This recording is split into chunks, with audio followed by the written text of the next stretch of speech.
Update. Would I be the a-hole if I ask my husband to choose between me and his friend? Original post. I've been with my husband for 17 years. We, 37 female and 44 male, have kids, a dog, and we used to own a business together. He has this friend, who happens to be his little brother's ex-girlfriend, 30 female. She's been in and out of our lives since she broke up with my brother-in-law over 12 years ago. Over the last 4 years or so, she's been constantly messaging my husband. She never sends me a message unless my husband tells her that he's not home and she's on her way. Happened only once in 4 years. She's engaged and has a baby on the way. Both my husband and his friends say they have a brother-sister relationship. My kids don't like her or her kid. Her kid is 7 years younger than our youngest child. They feel like they have to babysit her when she comes over. This is what bothers me about their relationship. 1. I am never included in their conversations online, even when she invites herself over. 2. My husband once told his brother that he thought she was hot and that if he were younger and single, he would try to date her. My brother-in-law sent me a message to warn me about their relationship. When I spoke to my husband about it, he laughed it off and told me his brother was jealous. 3. During an intimate moment, my husband told me that she was the only person he would ever ask to do a threesome with us. That was never discussed between us before, not even the option of a threesome. 4. When she comes over, she barely speaks directly to me, always to my husband. I have to butt into the conversation for her to even acknowledge me. I'm tired of feeling like the third wheel in their friendship. Last year, he gave me one of his old cell phones because mine had broken. He hadn't logged out of his Messenger account, so I used it to my advantage and read their messages at the time. He had admitted to her that he told his brother she was hot, and that if he were younger and single, he would date her. He then told her I wasn't home when he said that, and that I didn't know exactly what he said. Her response was to send him an emoji, basically saying it was hilarious. Ever since, I feel like they both occasionally disrespect me in their conversations. All he does is talk about her, often. He never makes her wait when she texts him, yet sometimes when I text him, he takes a half hour to answer me. So tell me, would I be the a-hole if I told him that he had to choose between his relationship with me and his friend? Now for the top comments before reading the updates. Not the a-hole, but be prepared to follow through if he doesn't pick you. That's what I'm telling myself. I would talk to a lawyer to see what divorce would look like, so you're prepared and can start getting your ducks in a row. In your shoes, I'd hire a PI to see what they're doing when they are not around you, if you catch my drift. Not the a-hole for asking him to choose, but you know it isn't going to go well. She lives in another city, my husband's hometown. It's accessible by bus and metro. We never go to her place ever. She usually comes to our place with her fiancé. I'm pretty sure that whatever's going on with them is taking place on Messenger in a private conversation. Her fiancé doesn't use Facebook or Messenger. He'll tell you he chooses you, but he won't mean it. He's not being considerate of you in your own home. You've tried to talk about it, and he's brushed it off. You've got to become selfish at this point. You need to choose yourself. If that means gray rocking, or roommate behavior, or a child separation, or going straight to divorce, it's up to you. But he isn't going to choose you over his friend, or her over you either. He's going to choose his own comfort because his back isn't yet against a wall. I hope you have something of a support network to help you through this mess. He'll like to have both. Now for the first update 2 months later. We've had several talks over the last few weeks. At first, he wanted to work things out. As a matter of fact, he says he never meant any of it and keeps apologizing for breaking my trust. Now he's just being a plain prick. Then he flipped and decided that, since I don't want to work on things, he left for his brother's house. He hasn't seen our kids in the past month. He talks to them on the phone, but that's about it. So far to piss me off, he's cut mine and the kids' cell phone service, so I had to get us new SIM cards because otherwise we wouldn't have phones. He's refused to pay anything for school supplies and uniforms. He doesn't want to give me a dime. He hasn't done his taxes this year, which means I won't get any family allowance, CCTB, cutting $1,800 a month from my budget. I was able to sign the kids up for local school supply distribution. The only thing they don't help with is the uniforms. Thankfully, only my older two need uniforms. My oldest has some old uniform shirts that will be passed down to my other child, which means my daughter will be wearing her older brother's shirts. She's really annoyed by the situation and has been giving me a lot of attitude about it. But at the moment, I can't afford t-shirts at $35 a piece with the school's logo on them, so she has no choice. Unfortunately, uniforms are mandatory. I spoke to his friend as well. I told her everything that was going on. He told her he left me because I cheated on him, which isn't true, and she blames herself for what happened. Personally, I just think she was putting on a show. I haven't spoken to her since. If you ask me, I still think she's a hypocrite. Finances are tough. I barely make ends meet. Thankfully, food banks exist because once rent is paid, I barely have anything left over for bills and groceries. I still haven't been able to get the money for a lawyer yet. I've tried taking loans, but that didn't go over well. I've tried the borrow sub, and that hasn't worked either. Now it's like we're in a state of Cold War. He refuses to talk to me for the time being. I guess he'll come around eventually. For the kids' sake, I hope. I feel like sometimes I'm drowning in all this mess. Go file for child support at your local courthouse. You can utilize self-help to assist with filling out forms. Also, get some alimony just to be an a-hole. File your own taxes using the kids as your dependents. Then he won't be able to get the refund, even if you didn't have income. I would file for divorce and ask for immediate financial support and full custody of the kids, as he has had no physical contact with them. Stop playing with your kids' stability and mental health. Move forward and be their parent. Soon-to-be ex can go play with his friends. This OP. Also, see if you can get exclusive use of the house while the divorce is pending. Edits and mini updates. A lot of comments have come up on this post. I didn't expect so many. I've read as many as I can, and I'll address a few points. 1. He's gone to stay with his other brother, the second one in the family. My soon-to-be ex is the oldest of 3. It's the youngest of his brothers who told me what's up. 2. I filed my taxes back in March. He was supposed to file his a few weeks later. At the time, everything was good between us, and I listed him as my spouse because that's what we've been doing for the past 17 years since we got married. I have to file my next taxes as single. 3. The school uniforms. My oldest kids are in high school, a public high school. Uniforms are mandatory across the school board. I've contacted the school, and unfortunately, they don't have any low-cost uniforms. They suggested I check local thrift shops. They do have an emergency budget for uniforms, but only if you have recently arrived in the country. 4. I've contacted several lawyers. I know what my rights are. I know how much it's going to cost me to take him to court. He's quit his job, so suing him for alimony or anything else is going to be tough. I don't qualify for legal aid based on previous taxes. It takes at least 90 days of him being out of the family home for me to do anything against him. He's been gone for less than 2 weeks. 5. As for family, I have been no contact with my parents since 2010. They do not know my younger children, nor do they care. I won't be getting into the reasons why here. 6. His family. They have always been low contact with us. His parents have never liked me, and the brother he is staying with doesn't like me either. Edit 2. For those saying the timeline doesn't add up, I left with my 4 kids at the beginning of July to visit my elderly grandmother, who doesn't live in the same province as us. It was supposed to give us breathing time to try and work things out. When I came back with the kids, he was already gone. When I was at my grandmother's, he would barely talk to me but would talk to our kids via messenger.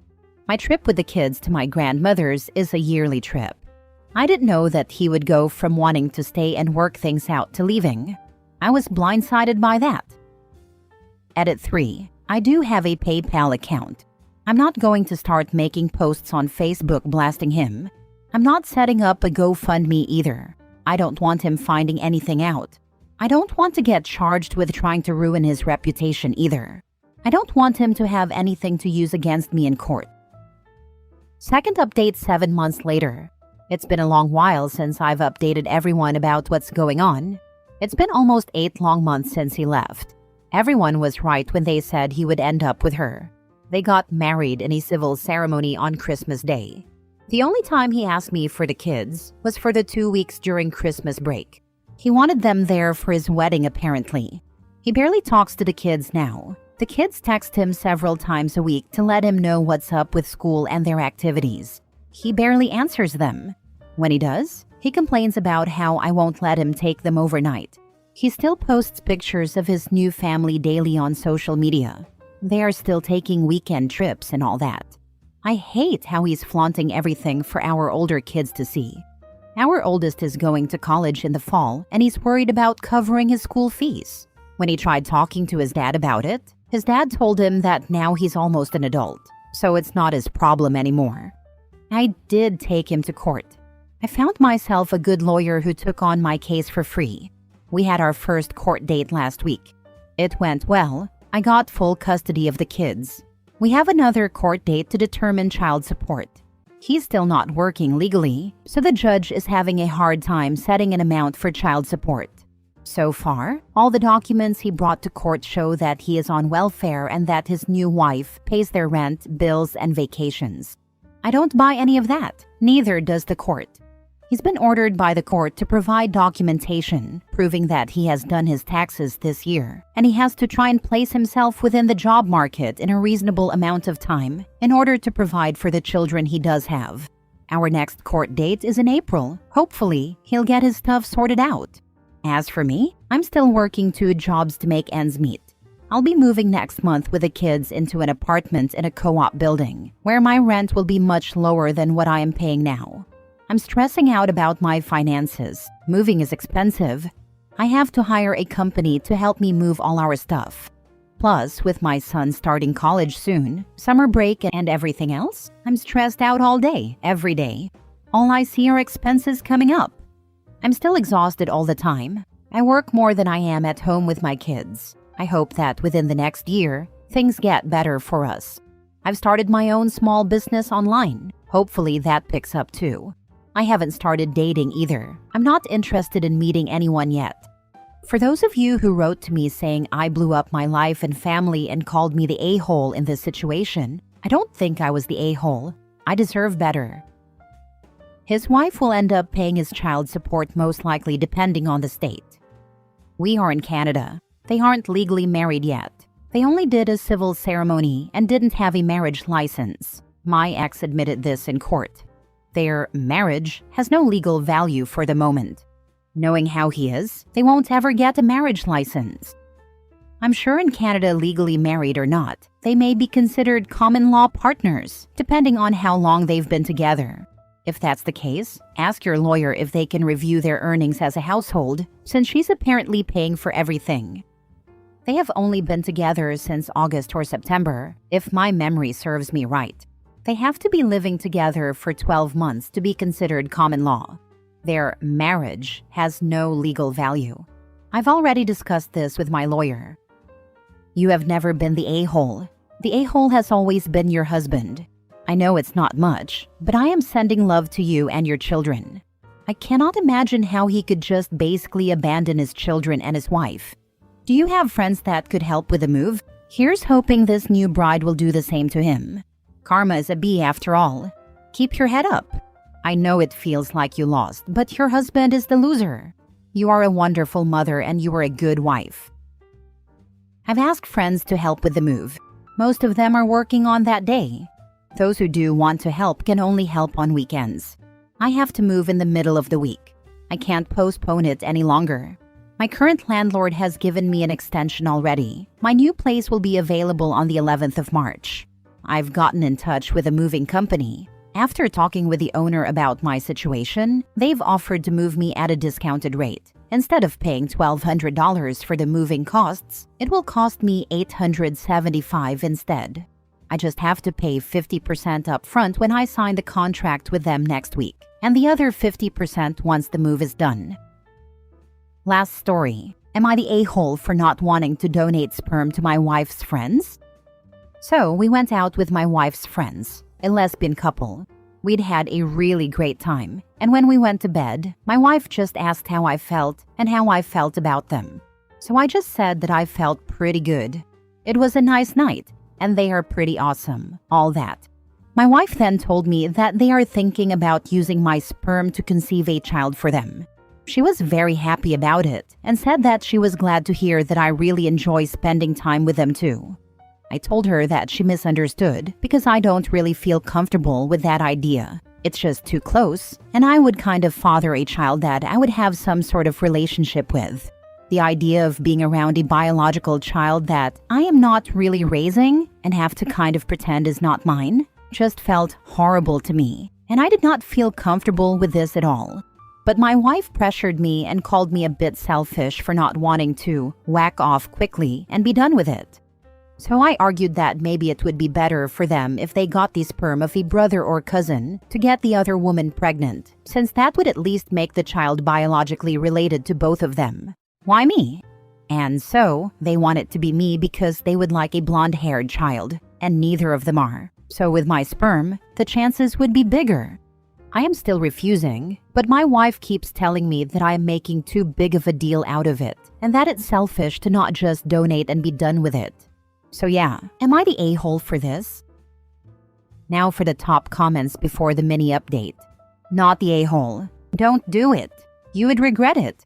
Offer for your wife to have a baby for them and give it to them, and see how she feels about that idea. I raised the surrogate mother argument with her. If the roles were flipped and I offered her womb to a gay friend of mine, how would she feel? But she argued that in no way is donating sperm and going through pregnancy the same. Fair enough, it's not the same, but yeah, I still don't want to do it. Not the a-hole. Your wife had no right offering up your sperm to anyone without discussing it with you first. Just like not every woman is able to be a surrogate or donate an egg and let go of a child they helped create, we should not presume every man can walk away from their biological child. Curious, would this hypothetical child know you are their biological father, or are you expected to live a lie? I'm not sure what the plan is, if I am supposed to be the father officially, or if I am expected to be a family friend. I just don't think I can deal with that. It might be different if it was some random stranger, but I will have some presence in this child's life, but I won't be raising it. Something to keep in mind, if there is not a sperm bank involved, then you could be hit up for child support on down the road. I have read of that happening more than once. It has happened more than you would imagine. The moms split up and then you get to pay child support, or one of them loses their job and again you are paying. Once you start paying them, you will be doing it until the child is a grown-up. You may not mind doing this, but if you lose your job somehow and you still have your own family to support, you may end up kicking yourself for it. Now for the edit/mini update. I'm getting comments here faster than I could possibly reply, so I'm going to answer some questions this way. 1. I think I made it seem like this was the first time I met them. It isn't. I've known them for a couple of years now, and we even spent a weekend together at some point. This is just the first time this has ever come up. 2. I didn't consider child support as a factor, but now I definitely am. I don't think they are after my money exactly. There's not that much to get anyway, but you never know how this hypothetical situation would evolve. 3. Right now, I hope this was just a joke from them that stuck in my wife's head and that she got too tipsy and picked it back up. I posted here because I got very emotional, but I will be bringing this back up with her in a more serious conversation. 4. No will stay no, no matter the reasons or motives that anyone brings up.